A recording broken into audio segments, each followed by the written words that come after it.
So the Concept OK Focus exhibit is going to be 4 artists from Oklahoma and then 4 artistic projects from Kansas City area artists.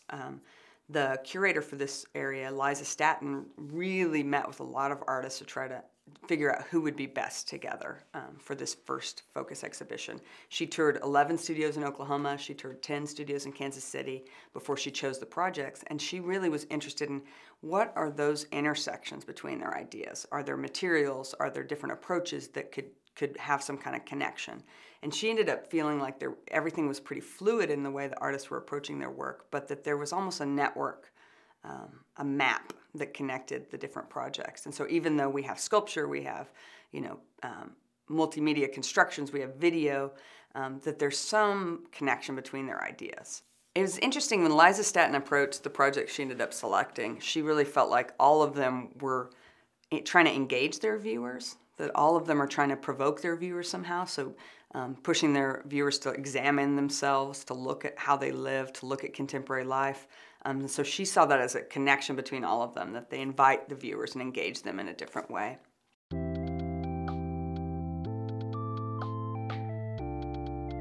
I am a visual artist in Oklahoma City, and I've been a full-time artist for 7 years, and came to art in a roundabout way as an adult after an entire other career as an educator working with children after 9/11.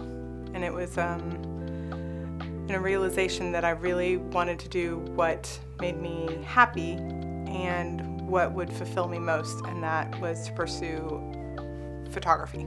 Primarily what I do is I photograph textural details of buildings or maybe less traditional subject matter and find color, texture, line, these elements, print out multitudes of this single print or a series of prints. I cut them all up, I put them back together in different combinations and then hand sew it together. So in the end I come up with abstract compositions that tend to be a little bit more formal in approach, but are certainly the least traditional way of presenting photography, which involves a lot of handcraft.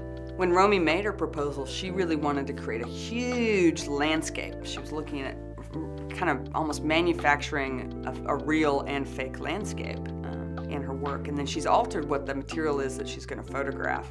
And I'm interested in that idea. It's almost like she's, instead of working from a natural landscape, she's working from an American landscape, which is a material culture. You know, our culture's full of objects and things, and now she's going to photograph those and recreate them. A lot of times what is going through my mind and what I'm thinking about when creating this work are things that surround the issues of change and control, and the idea of transforming something from how we see it in every day into something that is different. For example, I'll take images of a building and that maybe is a little worn or distressed or run down and would not ordinarily be described as a beautiful building, would probably be described as an eyesore. And I take those images and try to transform the overall package of images into something that would then be perceived as art or as something that is aesthetically beautiful. But at the same time as I'm trying to present this idea of change, I'm also heavily involved in control. And that comes through with the needlework that I do, which is entirely done by hand, and applying these sutures and trying to really present this very heavily controlled object when in reality, you know, it's one of the few things that can be controlled is the art that I make, because you think about the world that we live in and how little control we really have. I mean, of course we have the control to drive the car to work, but we don't have the control of what could happen to us along the way, or we can control what we buy at the grocery store, but we don't necessarily know that when we get home that food is actually going to be edible. I mean, there's a whole lot of factors in our day-to-day life that we think we have this control over, but really we have no control over whatsoever. So when I am sewing something and I'm thinking about, the fact that a meteor could hit my building at any minute, realistically I know that won't happen, and I know that that is a 1 in 7 trillion shot. But it is that idea that I have control of my surroundings when really I don't. but what I can control is this needle and thread and this piece of paper and how I put it all together.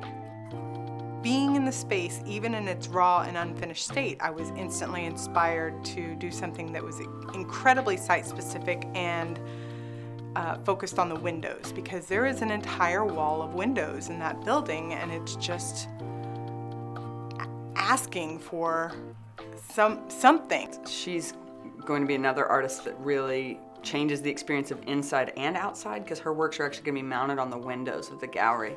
So when you're in the gallery, you'll look across the way and see them there, but you'll also have an experience of them from the outside. So they'll be affected by light. They'll change the way we view the neighborhood. On the second floor of the windows specifically, and what is great about that site is that there is a balcony that spans a gap. So on one side, you can only look at the piece from probably 30 feet away, and you get this broad view of all of the pieces together. But then on the other side of the windows is a pedestrian catwalk. And so people can go directly to the window and look on the other side and would be able to see what would be the back side of my piece, which is where there will be all of the knots and all of the imperfections of sewing, and all of the construction will be evident, but also all of the notes that I take in the process of creating each piece. One of the great things that has happened during the Concept OK project is that I get this opportunity to work with Liza as a curator. And while I have worked with curators in the past, it's been in a far more limited capacity. And the give and take that she and I have had via email and via Skype to hone my project into what it will become has been invaluable. It's really transformed my process, and I'm grateful for it.